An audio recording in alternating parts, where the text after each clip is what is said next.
Hi, I'm Jimmy Pena, and this is my Power Rack series. I'm an exercise physiologist. I've edited and written thousands of articles on training and fitness and nutrition worldwide. My purpose now is to develop PrayFit.com, where we help people stay healthy from the inside out. In my opinion, the Power Rack is the most underutilized piece of equipment in gyms everywhere. The second technique we're going to talk about today are partial movements, and the best way to demonstrate those are using the bench press inside the Power Rack. Partials are all about overload, and with partials you can overload the target muscle more than you can through a full range of motion. But remember, partials are angle specific, meaning you only gain strength at the angle you're working. So that's what's great about the Power Rack. They have so many different angles for you to work in that if you can gain strength at all those various angles, then you'll add up to one powerful, strong, full repetition. To demonstrate the partial, we're going to utilize the bench press. Let's get started. So now that you've set the bar and the weight is set and the bar is clipped, go ahead and lie back.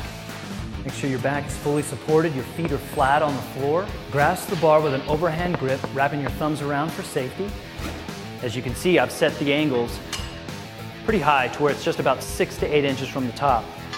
And the good thing about the Power Rack is you can change those angles, whether it be in the same workout, lowering the angles, or from week to week. Much like partials are angle specific, the Power Rack can help you be goal specific. So whether you're looking for strength, keeping your reps between 1 and 6, or perhaps hypertrophy, muscle size, keeping your reps from 8 to 12, or even endurance, going as high as 25, the partial technique can be useful in supporting those goals. So just make sure that because you are stronger, let's say right here, I'm much stronger in this 5 to 6 inch range than I am in a full range of motion. Be certain that you load the bar with enough weight that causes you to fail at your particular goal rep. So if my goal is 10 repetitions and I'm doing it in a partial range, I better make sure that I fail at those 10 reps. Don't put your standard 10 RM on a partial movement, otherwise it's going to be too light.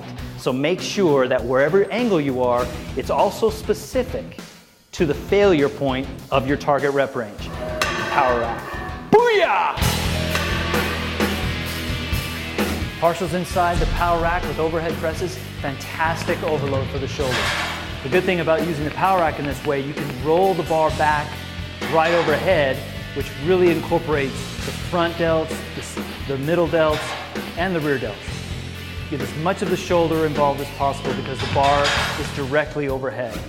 Remember, partials are all about overload. With partials, basically we're breaking the lift into smaller components within the range of motion, allowing you to handle a weight that's much heavier than you could normally use if you were working in a full range of motion. Remember, your gains in strength will be limited to that particular range of motion that you train in, so make sure that you adjust the safety bars up and down, working various parts of the range of motion so you gain strength throughout it. So we've just gone through another technique, partials for the Power Rack. More on how to incorporate partials into your routine, visit the page below. Be sure to check out episode 3, Isometrics, and learn how to incorporate them into your routine. For more on me, come to PrayFit.com. And for more great information on training and nutrition, go to BodyMilly.com.